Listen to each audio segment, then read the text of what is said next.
시온의 영광이 빛나는 아침, 어둡던 이 땅이 밝아오네. 슬픔과 애통이 기쁨이 되니 시온의 영광이 비춰오네. 시온의 영광이 빛나는 아침, 매였던 종들이 돌아오네. 오래전 선지자 꿈꾸던 복을 만민이 다 같이 누리겠네.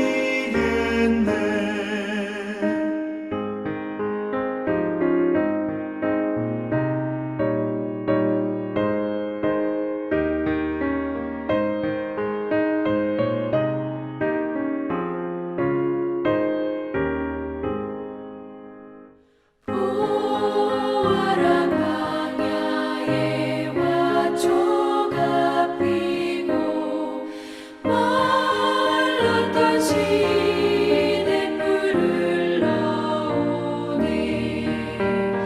이 산과 저 산이 마주쳐 울려 주 예수 은총을 찬송하네.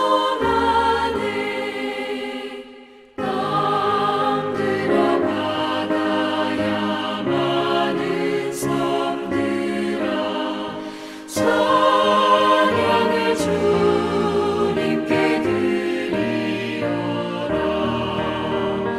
싸움과 죄악이 가득한 땅에 찬송이 하늘에 사무치네.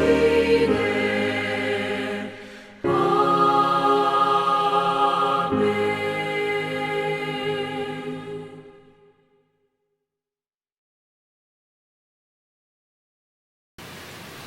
구약성경 80쪽 창세기 50장 17절로 19절까지의 말씀을 제가 천천히 봉독해 올리겠습니다.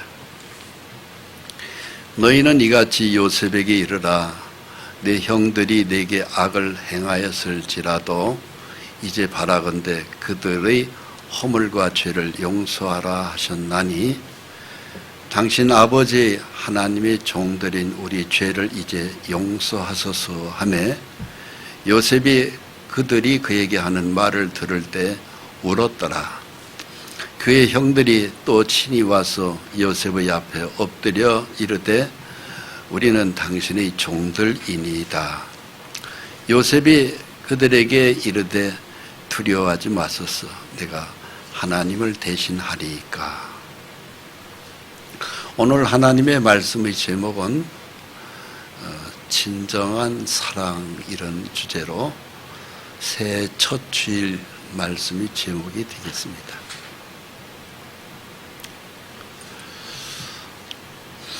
그림에 보시는 대로 어느 집에 아들이 12이 있습니다. 그런데 그 중에 특별히 11번째 아들 요셉이라는 아들이 있었는데 아버지가 특별히 총애를 해요. 그래서 다른 아들들보다 얼마나 사랑을 하는지 옷도 특별한 채색 옷을 지어서 입히고 아버지 늘 무릎팍을 해서 어렸을 때부터 17년간을 살았습니다. 그러니까는 요셉이 자연적으로 교만해질 수밖에 없었지요. 그래서 형들이 조금만 무슨 실수가 있으면 그걸 아버지한테 다 고자질해서 바칩니다. 그 형들이 저놈만 없으면 좋겠어요. 즉 시기 질투가 굉장히 아주 화가 머리끝까지 나서 그 동생 요셉만 보면은 죽여야지, 저놈 죽여야지. 이렇게 불불 끓면서 17년 동안을 형들 속에서 살았습니다. 그러다가 드디어 찬스가 와서 요셉이 아버지 심부름을 하러 왔을 때 멀리서 나타나는 것을 보고 형들이 11명이 다 똘똘 뭉쳐서 저놈 죽여버리자고 그랬습니다. 그리고 실제로 행동에 옮겼어요. 웅덩이를 파고 거기다가 동생 요셉을 묻어버리려고 그랬습니다. 그랬는데 장형인 르벤이 저건 아닌 것 같다 하는 생각이 드는 거예요. 그래서 야, 그러지 말자. 그래도 아버지 피를 함께 나눴는데 죽여서 해야 되겠냐. 야, 살려두자. 그리고 이제 잠깐 자리를 피한 사이에 다른 형제들은 다 죽이자고 하우성이에요. 그러니까 할 수 없이 넷째인 유다가 나섰습니다. 그리고 형제들 그러지 말자. 아무리 저놈이 우리 눈에 가시 같은 것을 했어도 죽이는 거야 되겠느냐. 저기 애굽 상인이 오는데 저들한테 팔아먹자. 그래서 우리 눈에만 일단 저놈이 눈에 안 띄면 될 거 아니냐. 이렇게 된 거예요. 그래서 애굽 상인이 저기서 막 오는 걸 보니까 그 마차를 스톱해가지고 마차를 세우고 하는 이야기가 여기 젊은 청년 하나가 있는데 돈을 얼마 주면 당신들한테 팔겠다고 그럽니다. 그래서 흥정한 그때 20냥에 요셉은 팔려갑니다. 이것이 이제 기구한 운명으로 요셉은 삶이 전혀 시작되어서 애굽에 팔려가서 심지어는 감옥까지 들어갑니다. 그래서 보이는 것은 감옥 속에서 창밖으로 열려있는 하늘밖에는 볼 수 없는 아주 답답한 생활이 시작됩니다. 마음 한쪽에서는 그랬겠죠. 형들을 만나기만 하면 죽여버려야겠다. 그래서 속에 푹 치밀어 오르는 분노를 새길 방법을 여러 가지로 많이 복잡한 생각을 했었을 거예요. 그러나 자기가 그렇게 처지가 기가 막히게 답답한 신세가 됐는데 하나님을 향해서 불평을 안 한 거예요. 자기 일생의 운명을 그렇게 만든 게 하나님일 것 같은 생각이 드는 거예요.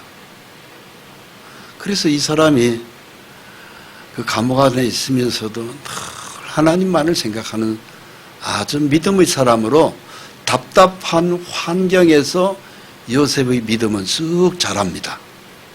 믿음은요, 모든 것이 다 갇혀 있을 때, 답답할 때, 앞이 보이지 않을 때, 캄캄할 때, 그때 하나님을 더 바라보게 됩니다.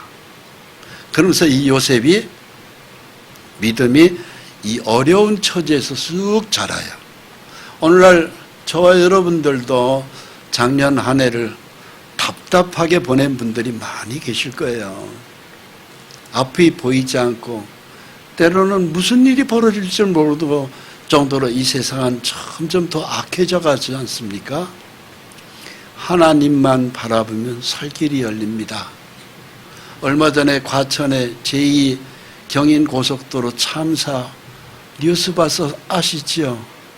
길을 걸어가다가 차를 타고 가다가 갑자기 불이 확 번져서 많은 사람들이 불에 타 죽었습니다. 작년 여름에는 기후변화가 일어나서 포항에 비가 억수로 와가지고 지하 차고에 차 빼러 들어갔다가 물속에 잠겨서 여러 사람이 또 죽었습니다. 이태원 참사 아시죠? 남들이 다 할로윈 축제 그곳 안 가면은 뭔가 젊은이들 중에서 뒤로 빠질 것 같은 생각에 있었던 그런 유행 물결 속에서 거기 몇 걸음 가서 그 가면놀이에 참여했다가 밟혀 죽은 사람들이 많이 생겼습니다. 그런 일들이 이 세상은 도처에 언제든지 들여닥칠 수 있는 굉장히 안 좋은 환경입니다. 하나님만 바라보면 삽니다.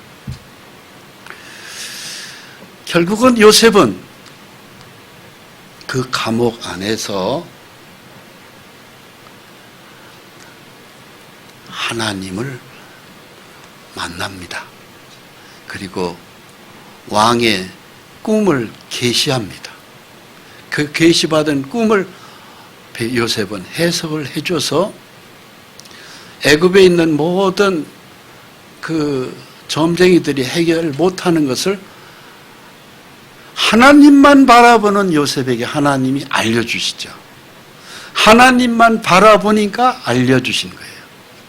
그래가지고 왕 앞에 불려간 감옥 안에 있었던 요셉은 일확졸지에 출세하게 됩니다. 아무도 해석 못하는 것을 하나님이 알려줘요.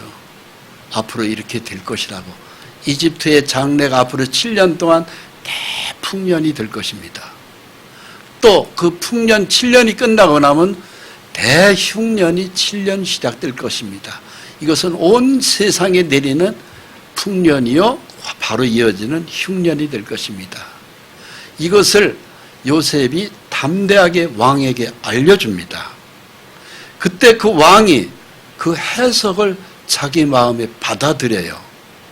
그리고 이렇게 얘기합니다. 바로가 애굽의 왕의 이름입니다. 이와 같이 하나님의 영에 감동된 사람을 우리가 어찌 찾을 수 있으리요. 요셉의 꿈의 해석을 그대로 받아들입니다. 애굽이라는 나라가 오늘날 이집트인데 그 이집트가 축복받으려고 그러는 거예요. 그래서 요셉의 꿈의 해석을 그대로 받아들이고 너같이 명철하고 지혜 있는 사람이 애굽 전 지역에 없다. 그리고 너는 내 집을 다스리고 내 백성 내 나라를 네가 다스려라. 내가 너보다 높은 것은 왕의 자리에 앉아있는 이 왕자밖에 없다. 나의 모든 왕의 전권을 너에게 주겠다고 합니다. 그러면서 내가 너를 애굽 온 땅의 총리가 되게 하겠다고 말씀하시고 자기 왕의 인장에 손가락에 있는 왕만이 끼고 있는 반지를 요셉의 손가락에다 끼워줍니다. 너는 지금부터 내가 애굽 전 지역을 다스리는 권세를 너한테 줄 테니까 너는 이제 즉시 감옥에서 나오게 될 것이고 너는 이제 애굽의 총리가 될 것이다. 졸지에 답답한 것이 확 펴져 버립니다. 열리는 거예요. 캄캄한 감옥이 그야말로 이제 환한 대낮과 같이 인생이 펼쳐지는 요셉으로 바뀝니다. 여러분들이 인생이 그렇게 펴졌으면 좋겠습니다. 우리 나름대로 각자의 감옥이 있어요. 몸이 아픈 감옥, 경제적인 궁핍의 감옥, 집안에 여기저기 얽히고 설킨 그 분노의 감옥들이 있습니다. 그 모든 감옥에서 열어주는 것은 하나님 한 분밖에 없어요. 우리가 하나님께만 잘 보이면 열립니다. 요셉을 열어주었듯이 열어줍니다. 요셉이 받은 그 계시가 애굽의 왕의 마음을 녹여버린 겁니다. 저 사람, 저 젊은이만 내 곁에 두면 앞으로 대풍년과 대흉년 이어지는 그 14년에 천국과 지옥에 경험하게 될 것을 받아들이면서 그 지혜대로만 간다면 우리나라는 살 것 같다 생각을 했던 것입니다. 그리고 즉시로 요셉을 감옥에서 빼내서 왕 다음 자리인 애굽의 총리 대신에 자리에 앉힙니다. 그러면서 대풍년이 시작되었습니다. 그 대풍년이 시작되었을 때 요셉은 왕의 자리 다음 자리에 앉아서 모든 풍성한 곡식을 잘 관리하는 창고를 지켜야 하고 그 곡식에 낭비가 없이 전부 다 관리를 잘 했습니다. 하나님의 뜻대로. 사람이 졸지에 좋은 자리에 앉으면은요, 지극히 교만해져서 거만하고 자기 마음대로 휘둘르고 그 돈과 재물을 자기 창고를 만들고 몰래 숨겨두는 것이 인간의 본능입니다. 근데 요셉은 그렇게 하지 않았어요. 전부 다 왕을 위해서 잘 창고에 곡식을 만들었고 그것을 관리를 잘 애굽 전 지역을 그렇게 해나갔습니다. 그러자 7년 대풍년 후에는 2년 대흉년이 시작되면서 도저히 견디지 못하는 그 중동 지역의 주변에 있는 많은 족속과 나라들이 배가 고파서 애굽까지 식량을 구걸하러 들어오는 사람들이 많이 생겼습니다. 그때에 가나안 땅 요셉을 팔아먹은 형들과 아버지 야곱이 있는 가나안 땅에도 대기근이 생겼습니다. 대흉년이 2년이 시작되면서 먹을 것이 없는 거예요. 아무리 봐도 먹을 것이 전혀 없는 그야말로 배고픈 날에 굶어 죽을 형편에 있을 때에 아버지 야곱이 소문을 듣고 이렇게 얘기합니다. 얘들아, 가만히 앉아서 굶어 죽을래? 애굽에 가면은 먹을 게 있다더라. 가라. 가서 어떻게 좀 곡식 좀 사와야 우리가 살지 않겠느냐.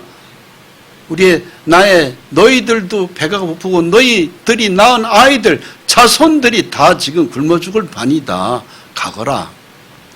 그래서 돈보따리를 챙겨서 곡식값을 넣어서 애굽으로 보냈습니다. 애굽에 도착해서 그 곡식을 배분을 지휘하고 있던 동생 요셉을 만납니다.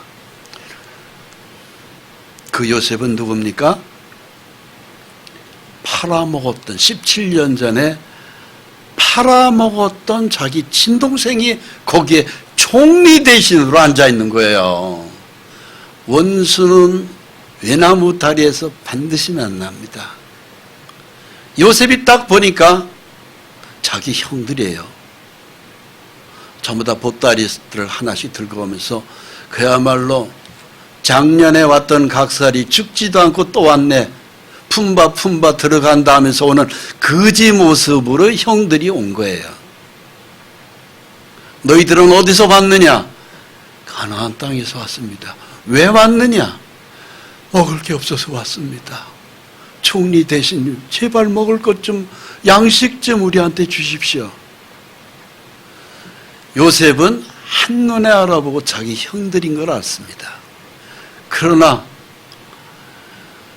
그 자리에서 자기 신분을 밝히지 않습니다.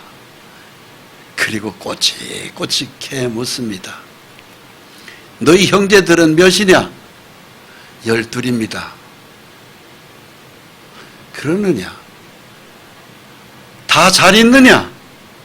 아니요. 형제들 중에 하나는 죽었습니다. 그게 바로 죽은 그 동생이 바로 팔아먹은 요셉이 코앞에서 있는 것입니다. 그렇게 됐느냐? 그럼 남은 11은 다 잘 있느냐? 예, 잘 있습니다. 자기의 어머니 라헬의 한 배에서 태어난 베냐민이 잘 있다는 소식도 듣습니다. 네 아버지도 잘 있느냐? 예, 제 어른 아버지도 잘 계십니다. 이것저것을 먹고 요셉은 형들을 약 올립니다. 자, 구약 성경에 이는 이로 갚는다는 모세의 율법이 있습니다. 즉 모세의 율법은 죽이는 겁니다.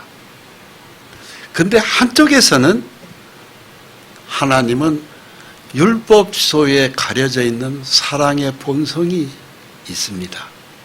그 사랑의 본성이 요셉을 통해서 하나님은 진정한 사랑으로 나타내시는 겁니다. 그리고 난 다음에 그 형들을 여러 모양으로 좀 약을 올리다가 그 중에 그 형들의 실수와 죄를 용서하기로 맘먹습니다. 이것이 사랑이에요.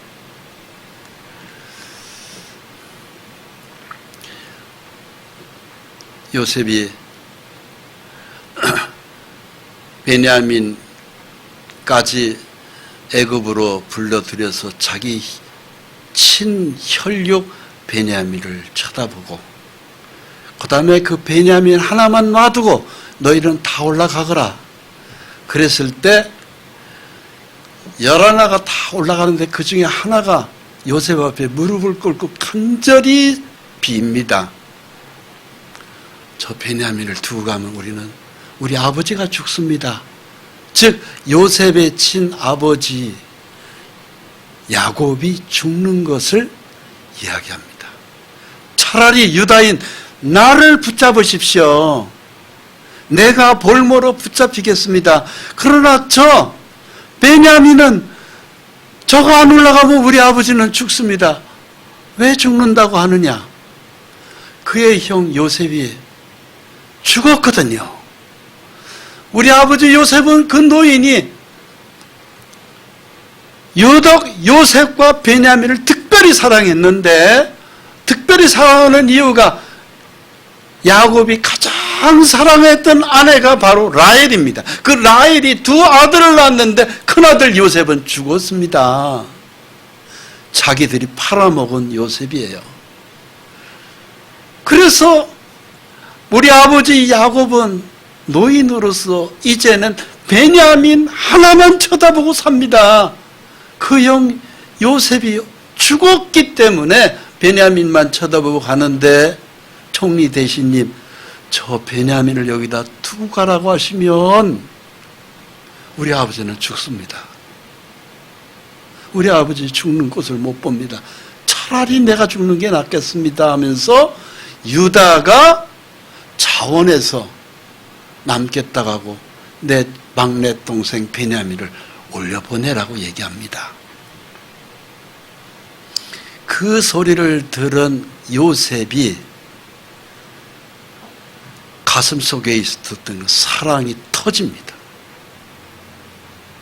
그때까지만 해도 이성적이었던 요셉이었습니다만 유다의 사랑이 요셉의 마음을 터뜨립니다. 더 이상 참지를 못하고 유다의 사랑의 이야기를 듣고, 형님들, 내가 요셉입니다. 당신들이 팔아먹은 요셉이 바로 나예요 하면서 확 울음을 터뜨립니다. 그러니까 그 형들이 깜짝 놀라죠. 17년 전에 팔아먹은 요셉이 아니 왕 다음 자리인 총리 대신이 되어서 애굽의 전 지역을 다스리고 그 애굽의 풍성한 곡식을 다 그 손에서 전부 다 계산을 하면서 모든 걸 관장하는 걸 보고, 아니 우리가 20냥에 팔아먹은 요셉이 애굽의 왕 다음 자리에 앉아있단 말인가? 그 형들이 놀래서 말을 못합니다. 그러자 요셉은 한번 터진 그 사랑의, 진정한 사랑의 속마음이 주체를 못하면서 엉엉 울어댑니다. 그리고 베냐민을 끌어안고 내 형제여 베냐민 끌어안고 막 웁니다. 그러자 야, 이게 사실이구나. 형들이 그때서야 알고 한 사람 한 사람 요셉의 품에 끌어안고 거기서 형제간의 사랑을 그 얼었던 마음이 다 녹여집니다. 이것이 진정한 사랑입니다. 오늘 금년 들어서 새해 첫 말씀의 메시지가 사랑 이야기입니다. 예수님께서 재림하실 때 이 시대의 특징에 대해서 마태복음 24장 12절에 이런 말씀을 하셨어요. 불법이 성할 것이다. 그리고 사람들은 사랑이 식어질 것이다. 아닌 게 아니라 오늘날 세상은 정치판을 보아도 불법이 성합니다. 나라를 이끌어가는 앞에 있는 지도자들이 하나하나 그 죄가 다 낱낱이 드러나면서 누구 한 사람 믿을 사람이 없는 시대가 되어버렸어요. 동시에 사랑은 식어지고 있습니다. 오늘날 세상은 고독사가 많아지고 있습니다. 왜 이렇게 혼자 살다가 그냥 먹을 게 떨어져 죽는 고독사가 여기저기서 많이 발견되고 있습니다. 뿐만이 아닙니다. 택시 운전사한테 바쳐서 어떤 젊은이 31살짜리인데 택시가 바쳐서 택시 운전사가 집에까지 가면은 돈이 있으니까 거기서 돈을 주겠다고 하는 것을 뒤따라갔던 택시 운전사가 갑자기 그 청년한테 죽습니다. 또 그 집 주인 역시도 나이 차이가 상당한 그 젊은 청년하고 그 집의 주인하고는 나이 차이가 상당히 차이가 나는 그야말로 연상의 여인인데 마찬가지로 돈 때문에 얽혀서 목숨을 잃고 그 시체는 개천에 내던져졌다고 합니다. 경찰들이 그것들을 지금 찾고 있습니다. 이 모든 것들이 돈이 신과 같이 여기는 이 시대의 문화 아니겠습니까? 하나님이 안 보여요. 돈만 있으면 살 것 같은 시대로 우리 모두는 현대인들은 착각의 오류 속에 거기서 앞을 길을 잃어버리고 살고 있습니다. 불법이 성한 시대입니다. 천국의 특징은 사랑이에요. 사랑이 없는 가정 생각해 보세요. 어느 집에 들어갔을 때 형제들이 설 대목 때 모였다. 떡국은 끓여졌다더라도 만나기만 하면 형제들이 으르렁거리고 싸운다. 밥상이 뒤에 던져지고 어떤 사람은 성질나서 자리를 박차고 나 서울로 올라가 버릴 거야 하면서 먹다 남은 떡국은 집어 던져지고 이런 일들이 각 가정들에게 비일비재하게 생겨나고 있습니다. 남녀간의 사랑도 전부 다 육체적인 사랑으로다 그것이 사랑의 전부인 줄 알고 그 더러운 에로스 사랑에 얽힌 그 치적의 관계가 결국은 가정을 파탄내고 그리고 형무소를 왔다 갔다 하고 거기에 많은 참극들이 벌어지고 있습니다. 하나님의 사랑의 가르침은 그런 것이 아닙니다. 그런 육체의 에로스의 사랑은 그것은 하나의 불륜이라고 많이 기록하고 있고 하나님이 우리에게 가르쳐 주시는 사랑은 십자가 사랑, 아가페 사랑입니다. 무한대로 우리에게 쏟아부은 십자가 보혈의 사랑이 참 아가페 사랑을 우리에게 요구하시고 신구약 성경을 통틀어서 하나님이 우리에게 주는 가르침은 내가 너희를 사랑한 것 같이 즉 십자가 보혈의 사랑을 가리키고 있습니다.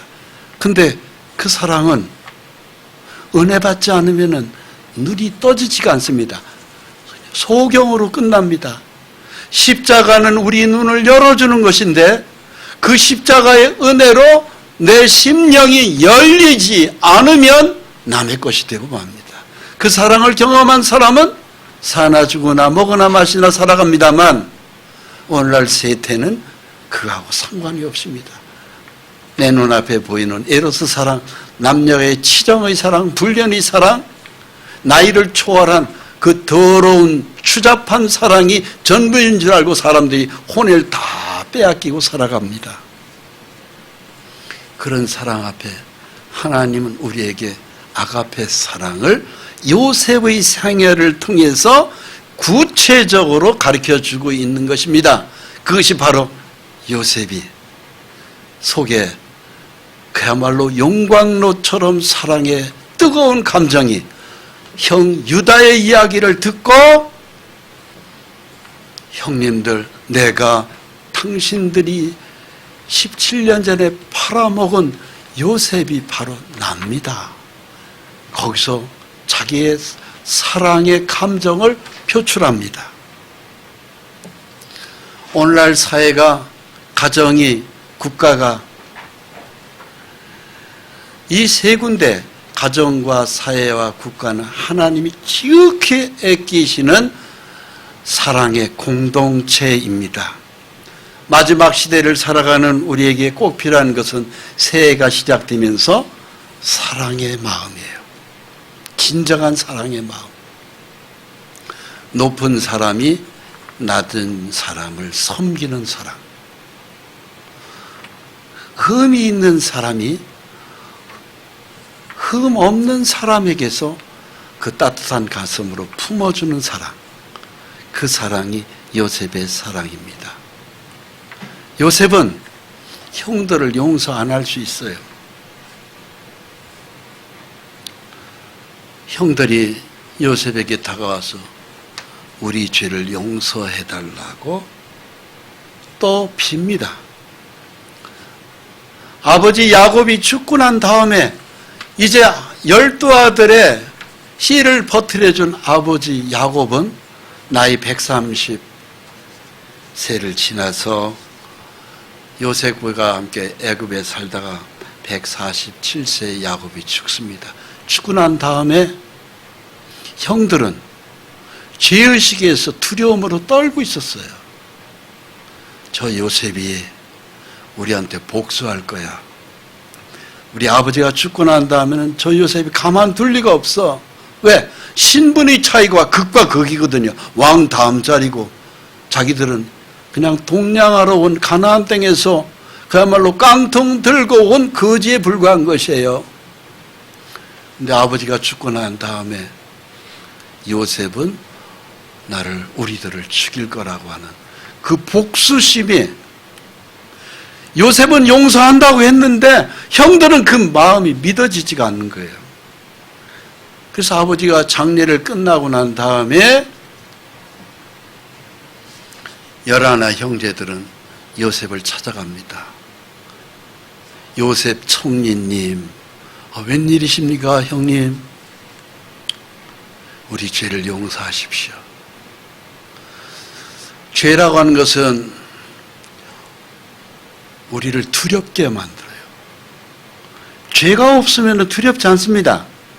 죄가 있기 때문에 두려운 거예요. 은 20냥에 팔아먹은 그 요셉이 그렇게 세상이 바뀔 줄이라는 것은 자기들이 생각도 못했는데 불과 17년 이후에 요셉은 그야말로 신분의 차이가 천지 차이가 됐잖아요. 그래서 와서 아버지가 죽고 난 다음에 아버지가 살아있을 때는 저 요셉이 우리를 어떻게 하지 않겠지만은 아버지가 돌아가시고 난 다음에 저 요셉이 가만둘 리가 없을 거다. 자기 마음에 두려움이 차고 넘치는 거예요. 그때 그 이야기를 들은 요셉이 형들을 끌어안습니다. 끌어안고 난 다음에 형님들, 내 눈물을 보십시오. 왜 두려움에 떨고 있습니까? 용서했지 않습니까? 용서했습니다. 이것이 바로 요셉의 사랑의 메시지예요. 모든 것이 다 얼어붙은 시대입니다. 우리는 서로 용서해야 가정이 살 수 있고 사회가 살 수 있고 나라도 살 수 있습니다. 마태복음 23장 11절에 이런 말씀이 있습니다. 너희 중에 큰 자는 너희를 섬기는 자가 되어야 하리라. 어느 조직이든지요, 가정에서도 그렇고 사회에서도 그렇고 국가에서도 마찬가지입니다. 하나님의 사랑의 가르침은 큰 자는 낮은 자를 섬기라고 되어 있습니다. 그래야 지도자가 된다고 그랬어요. 정말로 말로만이 아니라 섬기는 낮은 자세로, 아무리 자기가 높다 하더라도 낮아져서 어려운 사람, 힘들어하는 사람을 섬기는 주 하나님의 사랑의 가르침에 우리는 이 한 해를 시작해야 됩니다. 그렇지 않으면은 누구든지 자기를 높이는 자는 낮아지고 누구든지 자기를 낮추는 자는 높아지리라고 되어 있어요. 낮추는 자가 높아지지, 자기가 높다고 하면 계속 교만하고 거만하면은 자연적으로 그 사람을 하나님은 낮춘다고 되어 있어요. 이게 만고불변의 진리입니다. 하나님의 상하의 중요한 가르침입니다. 예수님이 십자가에서 못 박히기 전에 겟세마니 동산에서 마지막 기도를 올린 것이 요한복음 17장 내용입니다. 여기에 중요한 하나님의 말씀의 메시지가 있습니다. 아버지여, 아버지께서 내 안에, 내가 아버지 안에 있는 것 같이 그들도 다 하나가 되어 우리 안에 있게 하사 세상으로 아버지께서 나를 보내신 것을 믿게 하옵소서. 천국의 특징은 사랑이라고 말씀드렸습니다. 사랑의 세계에는 높은 자도 없고 낮은 자도 없습니다. 가진 자도 없고 안 가진 자도 없습니다. 배운 자도 없고 못 배운 자도 없습니다. 잘생긴 자도 없고 못생긴 자도 없습니다. 하나님이 우리에게 주는 사랑의 메시지의 중요한 핵심은 큰 자나 작은 자나 낮은 자나 높은 자나 하나가 되는 것입니다. 예수님이 십자가에 우리의 가르침은 하나예요. 하나. 내가 많이 배웠으니까 그거 아닙니다. 내가 많이 똑똑하니까 그거 아닙니다. 내가 많이 높아서 높은 자리에 있으니까 그거 아닙니다. 낮아져서 섬기라고 하는 것이 하나님의 뜻입니다. 내게 주신 영광을 내가 그들에게 주었사오니. 하나님, 우리 주 예수님 아니십니까? 오셔서 우리에게 뭘 주셨어요? 십자가에서 우리의 모든 죄를 다 담당하시고 영원히 용서하시면서 생명을 우리에게 주셨잖아요. 거저 주셨잖아요. 십자가 보혈의 사랑은 우리가 돈을 바쳐서 얻는 게 아닙니다. 그 영생의 특권은 그냥 거저 받은 것입니다. 우리는 그냥 믿기만 하면 우리 이름이 하늘나라에 그냥 거저 기록되는 것이고 하늘나라의 생명책에 믿은 사람의 이름이 그냥 기록되는 것입니다. 이는 우리가 하나가 된 것 같이 그들도 하나가 되게 하려 하심이라. 하나가 되는 거예요. 그래서 우리는 하나님의 위대한 사랑의 가르침이 그 하나 속에 들어가는 것입니다.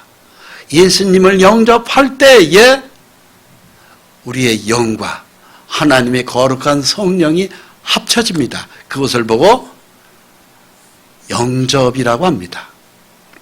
십자가 부활을 믿을 때, 영접할 때 우리의 모든 죄가 다 용서되고 하나님의 영과 나의 영은 한 영이 된 겁니다. 주와 합한 자는 한 영이니라. 성령과 내가 분리되는 게 아니에요. 성령이 내 속에 오시고 난 다음에는 그 진리의 거룩한 영이 내 속에 가장 중심에 좌정하시는 거예요. 그래서 우리의 모든 억울한 사연들, 안타까운 울고 싶은 사연들을 가지고 다른 것 없어요. 어느 자리에든지 내가 그것을 가지고 하나님 앞에 토해내면서 기도하면 하나님은 모든 기도를 다 들으신다고 되어 있어요. 에베소 4장 5절로 6절 말씀입니다. 주도 한 분이시요 믿음도 하나요 세례도 하나요라고 되어 있어요. 사랑의 나라 천국의 하나님의 위대한 가르침은 사랑은 하나가 되는 거예요. 이 중에서 세례도 하나요라는 말씀을 주목해서 봐야 됩니다. 이 세례가 바로 무엇이에요? 모든 죄를 씻어지는 보혈의 씻김을 가리킵니다. 예수님의 피로 우리의 어떤 죄가 있다 할지라도 우리는 다 씻어집니다. 믿기만 하면 그저 우리가 하나님 앞에 아무것도 드린 것이 없다 할지라도 우리의 모든 죄는 다 용서됩니다. 이게 세례예요. 바로 성령의 세례가 바로 이것입니다. 이 성령의 세례로 모든 죄를 용서받은 우리가 교회에서 세례식을 하는 거예요. 물가에 들어가서 침례교회에서는 물속에 들어갔다 나오기도 하고 장로교회에서는 교회당에서 세례식을 하고 그건 형식입니다. 가장 중요한 것은 성령의 세례, 내 죄가 다 씻겨지는 것입니다. 이것이 그 세례로 말미암아 주도 한 분이요 믿음도 하나요 세례도 아닙니다. 믿음이 둘이 아닙니다. 하나예요. 하나님이 원하시는 그 사랑의 세계로 내 믿음으로 하나가 일치되고 합쳐지는 겁니다. 하나님도 한 분이시니 또 곧 만유의 아버지시라 만유 위에 계시고 만유를 통일하시고 만유 가운데 계시도다. 에베소서의 가르침입니다. 이 사랑을 하나님이 어디에다 보여주셨어요? 남녀간의 사랑에다가 보여줬습니다. 그것이 가정을 이루는 남편과 아내 역할입니다. 창조 때로부터 사람을 남자와 여자로 지으셨으니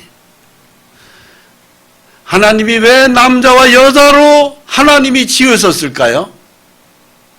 하나님의 그 원대한 사랑을 남자 여자 속에다가 나타내시는 것입니다. 남자는 아내를 사랑하는 겁니다. 아내는 남편을 순종하는 것입니다. 사랑은 질서의 하나님입니다. 남편은 아내를 어떻게 사랑합니까? 죽기까지 사랑하라고 되어 있습니다. 아내는 남편을 어떻게 사랑합니까? 순종함으로 사랑하라고 되어 있습니다. 이것이 사랑의 본질입니다. 가치입니다. 각 가정에 이 아름다운 남편과 아내의 사랑이 지속되려면 이 두 가지의 특색이 꼭 갖춰져야 됩니다. 바로 뭐냐? 남편은 아내를 죽기까지 사랑하는 것입니다. 아내는 남편을 또한 순종함으로 사랑하는 것입니다. 이것을 보여주는 것이 남녀의 사랑의 하나님의 그 본질을 가정에다가 두신 겁니다. 창조 때로부터 사람을 남자와 여자로 지으셨으니 그러므로 사람이 그 부모를 떠나서 그 둘이 한 몸이 될지니라. 결혼하기 전까지는 따로따로 했습니다.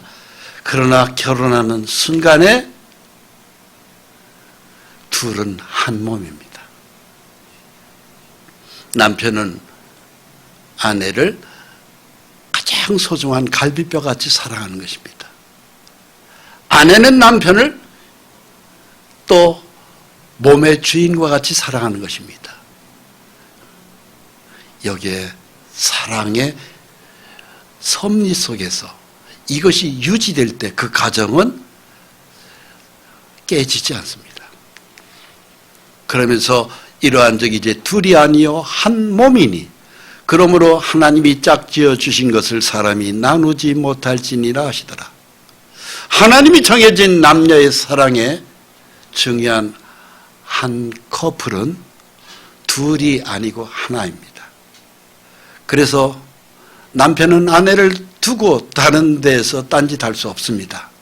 아내는 남편을 두고 다른 남자를 두고 딴짓할 수 없습니다. 오직 둘이 하나 되어서 사랑할 때 거기에는 그 가정에 평안이 있습니다. 자녀들의 행복이 있습니다.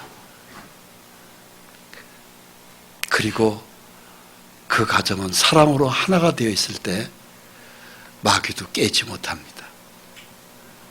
틈을 보이지 말라고 되어 있습니다. 둘이 한 방도 쓰지 말라고 되어 있습니다. 한 방을 쓰라고 되어 있습니다.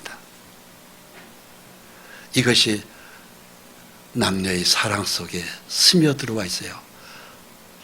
사랑은 이렇게 아름다운 것입니다. 근데 이 사랑의 법칙이 오늘날 각 가정이 많이 깨졌습니다. 왜 그렇죠? 다른 곳을 쳐다보니까 그렇습니다. 마귀의 유혹을 받기 때문에 그렇습니다. 에베소서 5장 31절에 그러므로 사람이 부모를 떠나 그의 아내와 합하여 그들이 한 육체가 될지니 이 비밀이 크다고 그랬습니다. 아니 남녀가 결혼 정년기가 돼서 한 가정을 이뤄서 한 몸을 이루는데 거기에 무슨 비밀이 있다고 성경은 써 있습니까? 근데 성경은 비밀이라고 되어 있습니다. 왜 그렇죠? 오묘한 사랑의 법칙이 그 속에 있기 때문에 그래요. 하나님이 다스리는 사랑의 오묘한 법칙이 그 안에 생명선으로 연결되기 때문에 그렇습니다. 그러면서 나는 그리스도와 교회에 대하여 말하노라. 하나님이 참으로 사랑하는 것이 어디냐면 가정이고, 또 하나는 교회고, 또 하나는 나라의 국가입니다.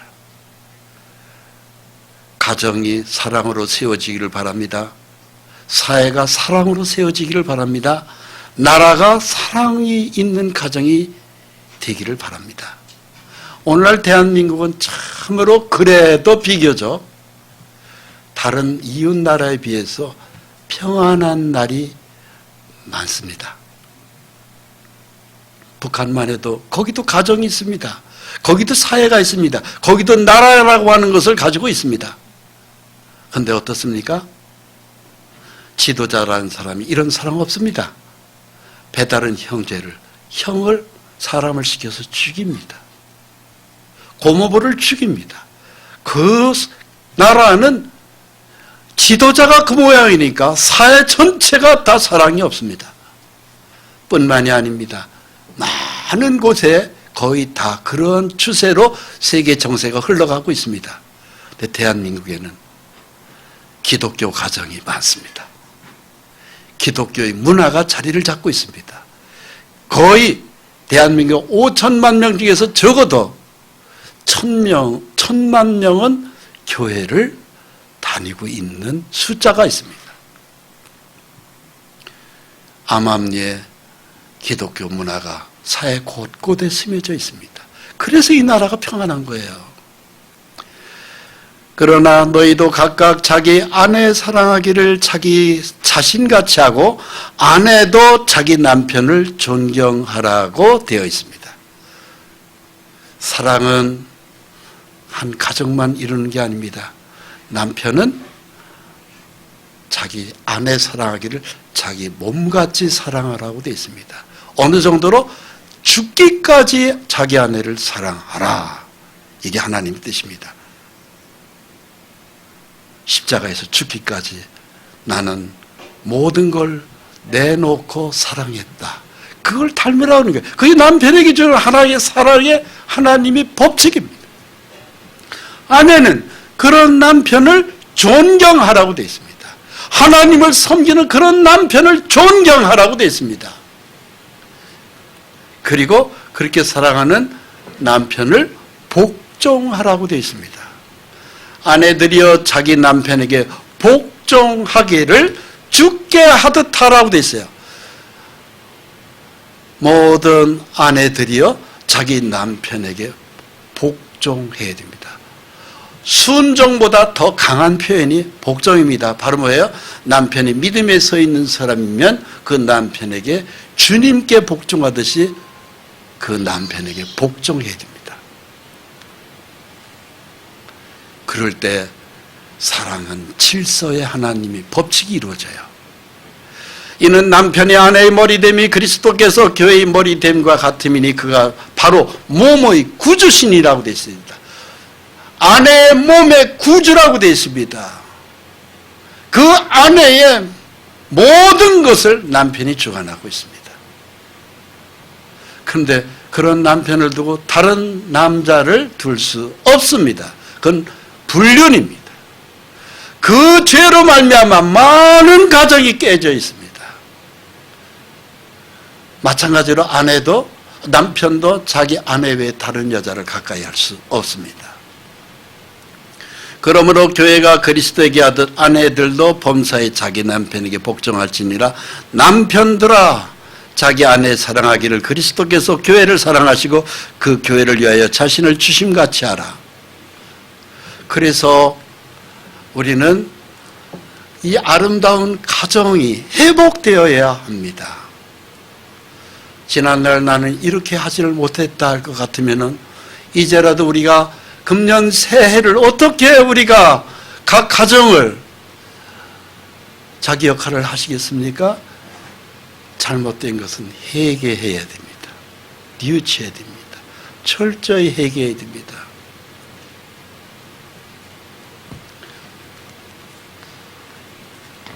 회개에는 두 종류가 있습니다. 하나는 단회적 회개, 또 다른 하나는 반복적 회개가 있습니다. 단회적 회개는 바로 무엇일까요? 우리가 믿음을 가지고 출발할 때 영원한 죄사함을 받을 때 하는 회개입니다. 그것은 일생에 걸쳐서 딱 한 번 합니다. 모든 죄에 대해서 그야말로 잘못된 것을 회개하는 것이죠. 일생의 죄를. 그러나 그것은 그 회개만 끝나고 나면은 끝인가요? 아니에요. 반복적 회개.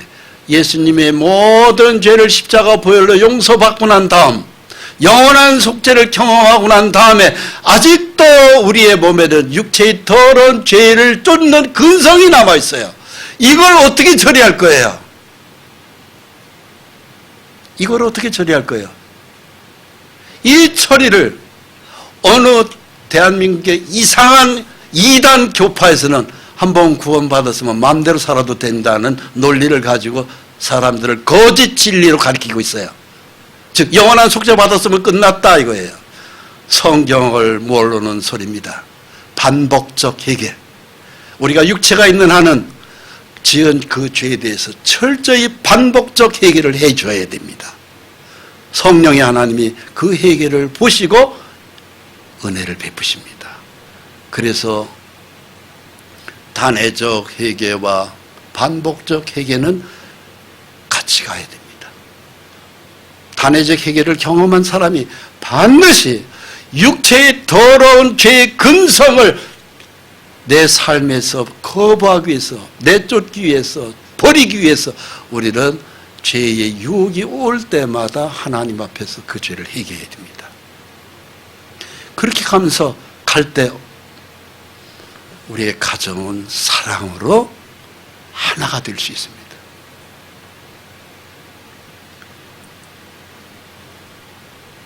이렇게 될 때 우리 삶이 천국이 되고 우리의 가정이 천국이 되고 우리 사회가 천국이 되고 나라가 천국이 됩니다.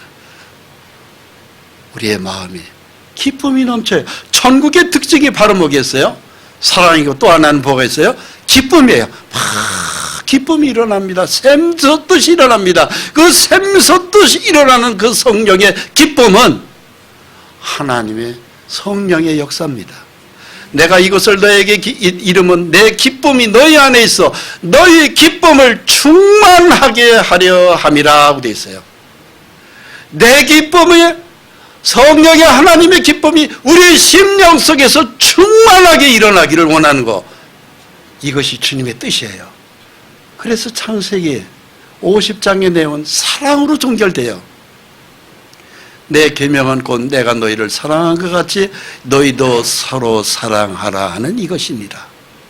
여러분, 주님이 우리를 사랑한 것이 내가 어떻게 사랑해요? 우리의 육체의 근성 자체가 사랑이라고 하는 것 자체가 없어요. 그런데 우리가 어떻게 서로 사랑할 거예요?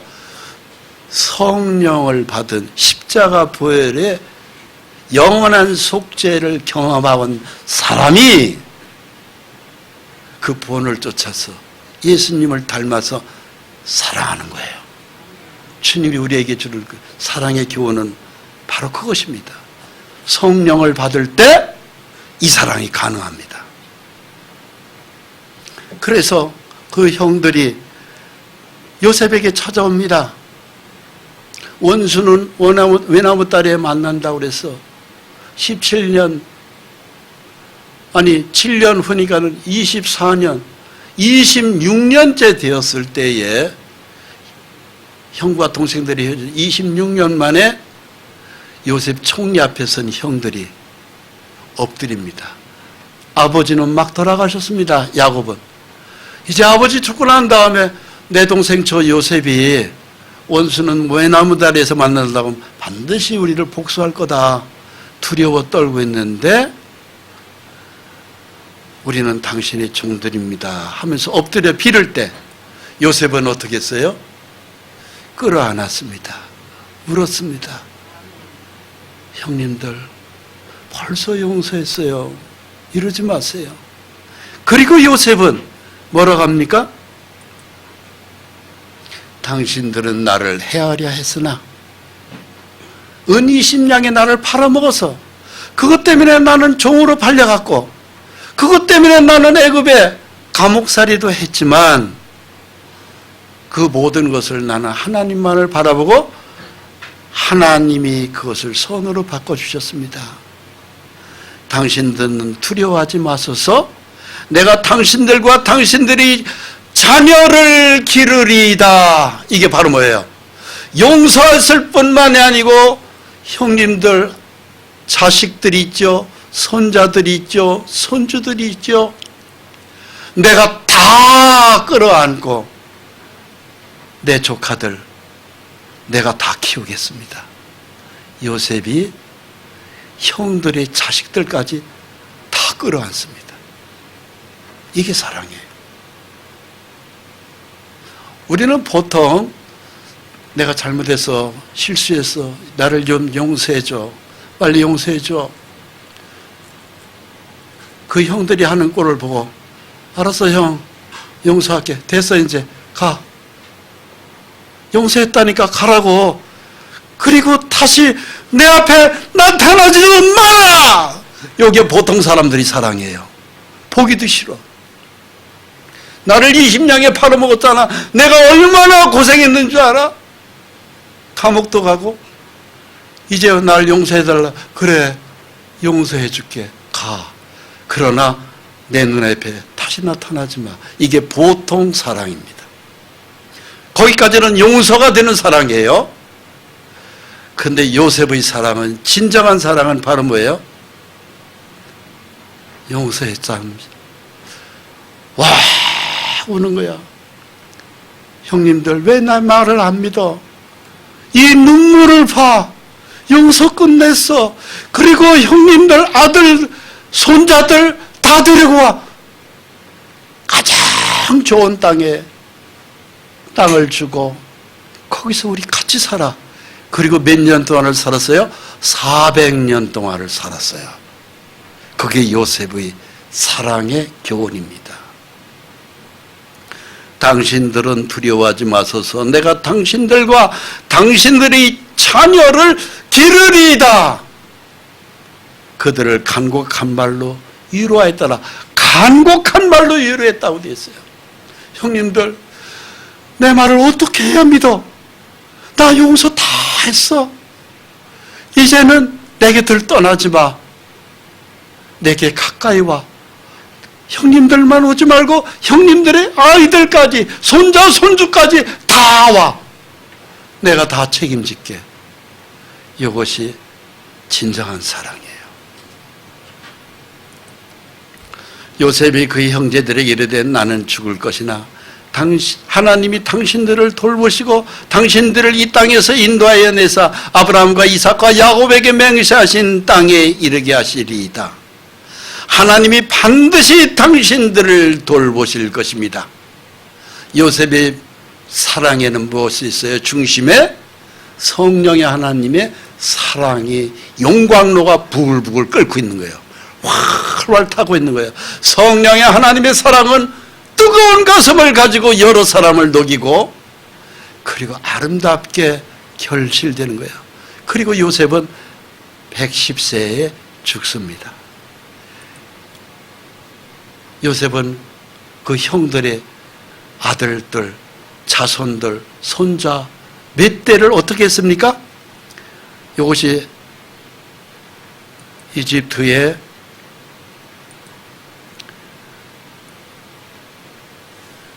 고센 땅입니다.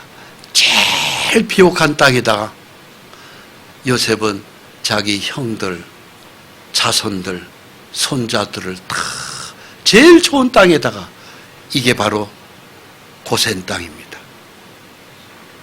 몇 년 동안을 400년 동안을 먹고 사는데 아무 지장이 없도록 400년을 거기서 잘 살도록 그들을 돌봐줍니다. 요셉이 110살에 죽었는데 죽고 난 다음에도 300년을 더 그 땅에서 잘 정착하여 남은 생애를 살도록 도와 400년을 그 후손들을 돌봅니다. 이것이 진정한 사랑이에요. 새해가 시작되었습니다. 모든 것이 다 사랑이 고갈되어 있는 메마른 시대입니다. 여기저기를 다 돌아봐도 사랑 없습니다. 진짜 차갑고 차가운 이 한겨울 한파와 똑같습니다. 하나님은 우리에게 맡겨져 있는 가까운 우리 성도들끼리, 이웃들끼리, 사랑하는 가족끼리, 우리에게 붙여준 사람들에게 정말로 이 사랑을 우리는 조금이라도 담고 할 수 있도록 금년 한 해를 하나님 우리를 인도하셨으면 좋겠습니다. 기도하겠습니다. 거룩하신 하나님 감사합니다. 십자가 보혈에 결정적인 하나님의 사랑의 교훈을 가슴에 소중히 담고 결코 잊어버리지 않겠습니다. 새해를 이 사랑으로 시작합니다. 그리고 요셉에게 구체적으로 어떻게 사랑해야 한다고 하는 진정한 사랑을 또 하나님 말씀하셔서 우리 눈을 열어주시고 귀를 열어주시고 가슴에 차가운 것을 다 냉기를 뽑아버리시고 귀한 사랑의 진정한 가르침을 가슴에 심어준 복된 날이었습니다. 이 사랑을 1년 내내 소중히 가꾸면서 살아가게 하셔서 우리의 가정이, 우리 사회가, 우리 나라가 참으로 기독교가 꽃을 피고 열매 맺는 그러한 아름다운 천국의 사랑으로 충만하게 이루어 주시옵소서. 예수 그리스도의 이름으로 기도합니다. 아멘.